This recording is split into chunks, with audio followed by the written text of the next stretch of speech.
So what happens is, for me, the instant I wake up in the morning, I have to make sure I get lots of light in my eyes. Like, the instant I wake up, I put lots of light in my eyes, because that will help me go to sleep when I want at 10 p.m. that night. Okay? So, how do I get lots of light in my eye? Because sometimes I got work to do at my computer and I can't go outside. That's how I do it. Okay? So this is a particular light, what is it called? The amount of light is like 10,000 lux, I think, is what this one is. You want at least 10,000 lux, and it needs to be fairly close to your face, right? So I'll put it pretty close to my face and set it up while I'm working on my computer or drinking my coffee or whatever, if I can't go out and walk in the sun, right? But it's really important to have the light if you can't go to sleep at 10 p.m. If you're trying to get yourself to go to bed earlier. Is there a blue light filter on there? No, you want blue light. You want blue The light? blue light is the thing that resets the rhythm. You don't want blue light at night. At night. Oh, this is daytime. Yes, this is the instant you wake up in the morning, In the you want morning. that blue light in your eyes. And then after that, you only need it for like 10 minutes, and it will reset everything, and it will help you go to sleep earlier. Right? So if you're having a problem going to sleep early enough, that's the way to do it. Another way to do it is these little glasses here. You can put them on. You can still read your newspaper, and it will actually shine light into your eyes. You know, and you wear it for 10 minutes, 15 minutes, and it will help. And it also helps with seasonal affective disorder and anxiety and depression and all kinds of stuff. But it will help your sleep-wake cycle too. Okay, so let's go on. So I mentioned these devices here. You know, that's what this is right here. It's called a Muse 2, and I got a Muse 1 as well, and it connects to your phone. And so the reason I bring this up is because these are biofeedback techniques that help activate your parasympathetic nervous system, which will help you go to sleep and stay asleep longer and increase your deep sleep. So I am a biofeedback expert. So I've taken, like 8 clinic shifts on nothing but biofeedback, and I'm almost board certified. I just have to take the exam, and then I'll be board certified in biofeedback. And so I know a lot. I've done hundreds and hundreds of hours of biofeedback with patients and myself, because once again, I don't believe anything. I have to try it, and I wasn't sure biofeedback would actually do anything for me. Turns out it does a lot for me. But I had to see the numbers and the graphs, and so I've used it all. But these two are my favorite, because I have also respiratory belts and skin conductance sensors, and I also have myography, which is muscle tension sensors. I've used it all. But these two are my favorite for normal people. And this one senses your heart rate variability. How many of you have heard of heart rate variability? Okay, great. So I highly recommend you look into it when you get a chance. You know, Google it, start Googling heart rate variability. But it's been associated and correlated with your risk of coronary events. So I'll talk about that in a second. But basically, it's a sign of your resilience, your heart resilience to stress. Some people, you got a big stressful event and then they drop dead of a heart attack, right? That means they probably have very low heart rate variability. You want high heart rate variability. So this is not the same as heart rate. We're talking about the variability between the beats. So someone who's very resilient is like a tree that can bend in the wind, right? Okay? So your heart needs to be resilient. It needs to be able to adapt to changing circumstances. So if a big stress happens, right, your heart needs to react appropriately and not break, right? Okay? So that's heart rate variability is a way to measure the resilience of your heart.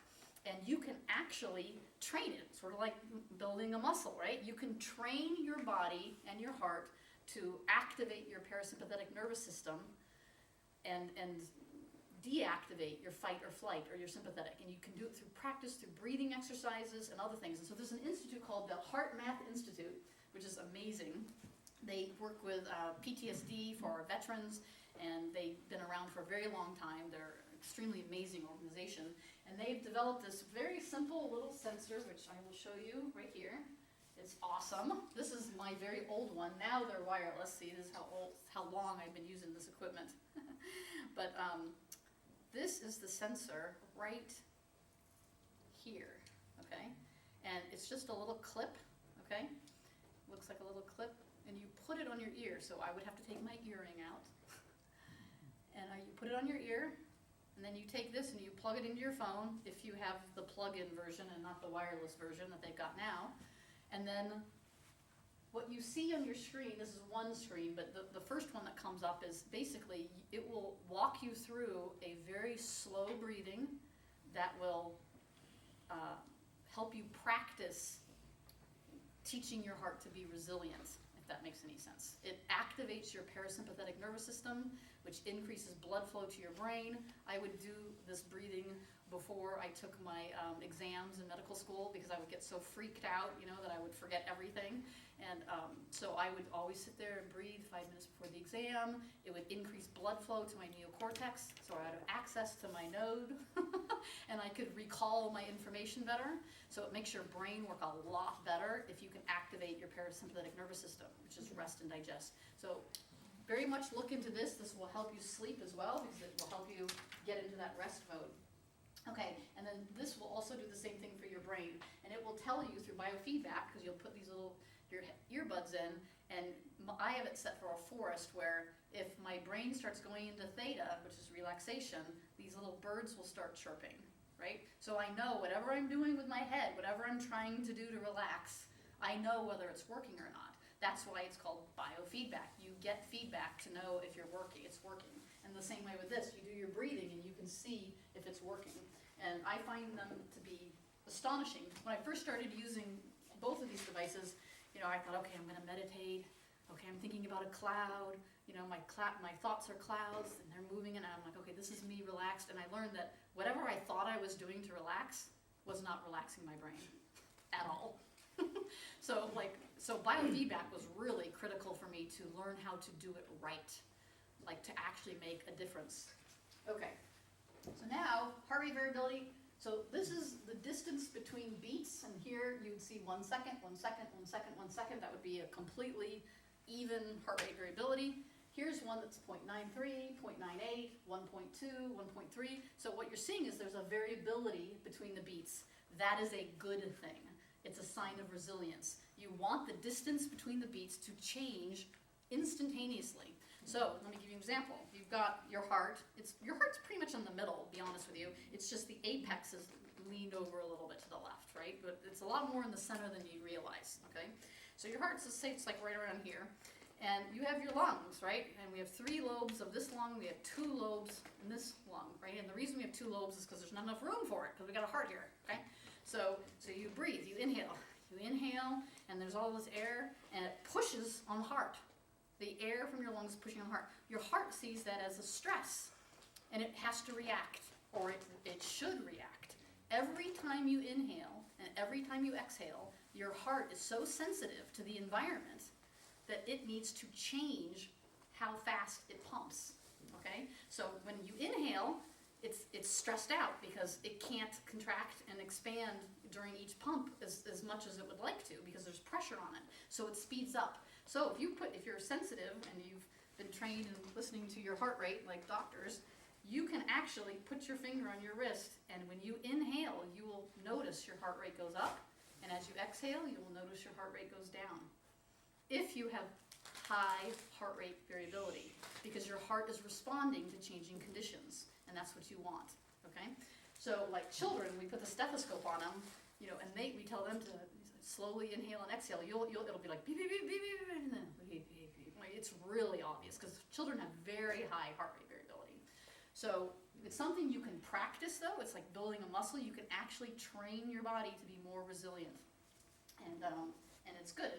The more you practice, the more deep sleep you'll get because you'll be better at relaxing quicker. So it's something you'll do unconsciously. Okay, so here's another slide talking about the importance of heart rate variability, and I circled why I put it in this lecture, because it's going to help with sleep, memory consolidation, and recovery. Okay, so here's a whole nother thing that talks about how heart rate variability is associated with your risk of ischemia. Okay, so let's say, like me, I don't have any indicators for heart disease, right? Okay, but if you tested my heart rate variability using their method, it would give me a risk of a coronary event, because just based on my heart rate variability alone, it's that accurate. So it's an extremely important tool, and everyone can use it at home using this right here. and it will change your life. It did mine, because I'm a little bit high-strung.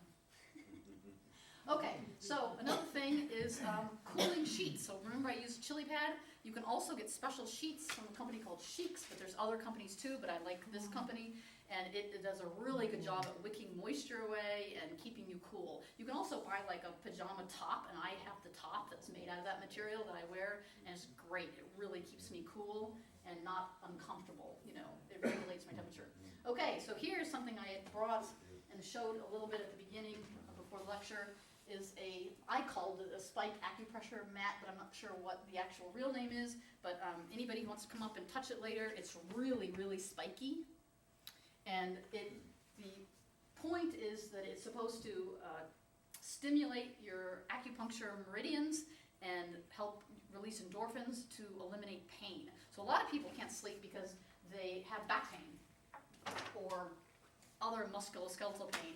This will release endorphins, and it's sort of like taking an aspirin or an ibuprofen, and it will help, but you only have to lay on it for like 5 minutes, 5 to 10, and then you will have a decrease in pain, and it should help you go to sleep. Okay, so here is a medical study talking about how the efficacy of an acupressure mat in management of chronic low back pain for sleep, and specifically they talk about how it affects sleep. So really, really good to use. Okay, here's some tips on how to use it.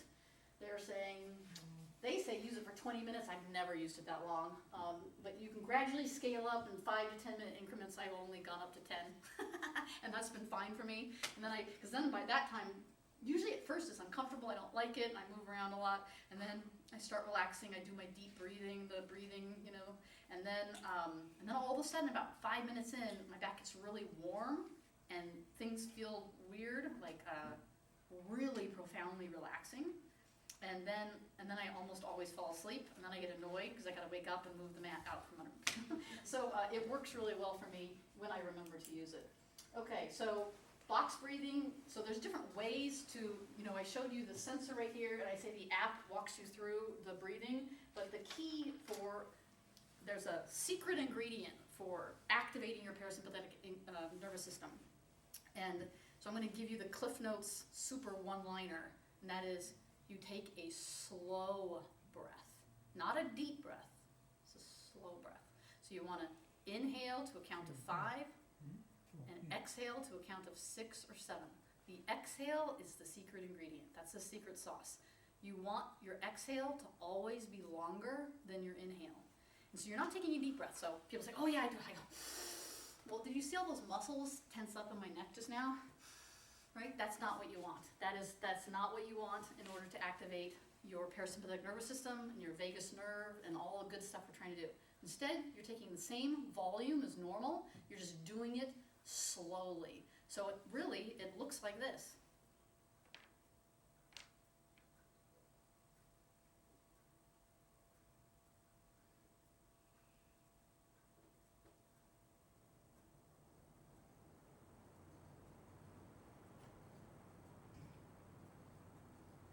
It's silent, right? Because I'm not taking deep breaths. I'm sipping the air like a tea, right? I'm sipping it, really. And that was the hardest thing for me to learn, was how do I make that inhale last that long, right? Because I'll be like, okay, my lungs are full. I got 2 more seconds. You know, I couldn't do it, right? Okay, so, and then exhale, the same thing. I found I had a respiration belt because I did all this biofeedback training. And everyone would make fun of me in the class. They used me as a demonstration of what we would see with our patients, you know, the dysfunction. And I would exhale like a balloon. It would be like, so I could get my inhale to slow down, but then my exhale would be like, and I was just like, out, all the air's out, right? And so my inhale will go like this, and my exhale will go like this, and then my inhale will go like this. Okay, you want a nice sine wave, okay? So I actually had to exhale through a straw. They gave me a straw, and I had to learn how to exhale with a straw to slow my exhale down, because that is what will activate your parasympathetic nervous system and your vagus nerve and create resilience in your heart. So you got to exhale slowly. So sometimes I'd make a sound, and I'd purse my lips to try to slow the exhale down, because you have to do 6 to 7 counts. So you really gotta slow the exhale down. And you can't just stop and wait for the next cycle and hold your breath. No, you actually have to be inhaling and exhaling. So it's worth practicing. This will help you practice a lot, and you'll see that within 3 breath cycles, you can actually, your heart will start going into a resilience, and it's crazy watching how your heart changes. Your heart will respond immediately when you do the breathing correctly. Another one we use with beginners is box breathing. So that's a way to start to learning how to get this heart rate resilience going on. Okay, so there's another way to activate your vagus nerve, which will help with relaxing. You can put an ice pack in the back of your neck. That's been proven in studies to help activate your vagus nerve. So if you can't go to sleep, you can't wind down, put an ice pack on the back of your neck. I didn't write this one down because I don't recommend it, but the gag reflex, if you stick your finger down your throat, that gag, that will instantly activate your vagus nerve, which is why people, when they throw up, they almost immediately feel better. Like, oh my God, I feel so much better for like a minute before you feel crappy again. That's the vagus nerve. You just activated your vagus nerve. You feel really good, because it's profound relaxation, but then it goes away because you get worked back up again, right? Okay, but don't stick your finger down your throat. Humming and singing do the same thing, okay? And then meditation, that's what I use this for, is trying to use meditation. And then slow breathing, that's what I just described to you, slow exhale, and then icing the back of the neck. Those are the techniques we use. This is an illustration of how they're starting to use, I said, a humming, right, will activate your vagus nerve. This will mimic that, this device. So people who go to allopathic medicine sleep doctors, you can actually get this device that will attenuate alpha oscillations. Basically, they're mimicking humming. You could stick your fingers in your ear and do the same thing. It'll do the same thing. Or you can buy this device, right? So it's just, they're experimenting with ways to help people get to sleep. Okay, so then now we're in air quality in our bedroom. We talked about this a little bit last time. You want to make sure you get enough oxygen in your bedroom. If you have 2 humans and 2 dogs and the doors are closed and there's no ventilation, you will have around 900 to 1,000 parts per million of carbon dioxide in your room. That's way too high. That's enough for cognitive decline. And that would be raising stress in your body and not having enough oxygen. It's going to lead to coronary events, okay? So you need ventilation and air exchange in your room if you have 2 humans and 2 dogs in your room. Now, for me, I did an experiment, just 1 human, me, closed all the doors, did not turn the ventilation on. I will go from 400, which is considered outside. This is a carbon dioxide sensor, right? Before all you came in, it was 400, which is considered outside amount. That's what you would expect for outside air, would have 400 parts per million. We all have been breathing in this room with the doors closed. We're now up to 568. That's fantastic. Anything 600 and less is great. That's what I would want for your bedroom at night, 600. If it's 700, I have a whole other presentation where I talk about all the levels, but I would not want in your bedroom anything over 700. If you can keep it below 700, you're going to be great for your brain, okay? And then HEPA filters, I definitely recommend, especially nowadays. We got this early spring here, maybe. You're going to have pollen, you need to get that out of the bedroom. It's going to help you sleep. So these carbon dioxide monitors are very inexpensive. I think this is $34. And that's one of my nicer ones. I have another one that's cheaper. And then body skin temperature, 60 to 65 degrees, dark room, quiet room. Those are all things you'd be probably expecting to hear, And then nutrition.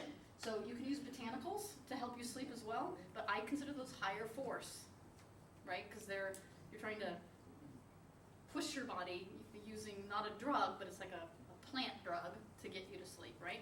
So, they can get expensive after a while, but I have used them all. These are great ones: skullcap, passionflower, chamomile, valerian root, lemon balm. They all will help you relax and go to sleep. Tart cherry juice, I really recommend a lot for people, especially if they have gout.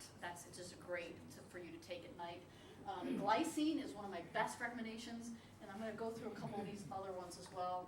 Let's see here. Okay, so valerian root is a muscle relaxant. It's not a sedative, but it works great for me because I get wound up, and I think maybe muscle relaxation contributes to my inability to sleep. So valerian works great for me, but after you take it for like 3 days in a row, it loses effectiveness. So you got to stop it. So you take it when you need it, and then you stop for a couple weeks and take it again, right? Because it will lose effectiveness. And it smells like dirty socks. Absolutely the most disgusting smelling herb of the whole repertoire of herbs. Really gross, but it works great. Okay, so skullcap is one that a lot of people have great luck with.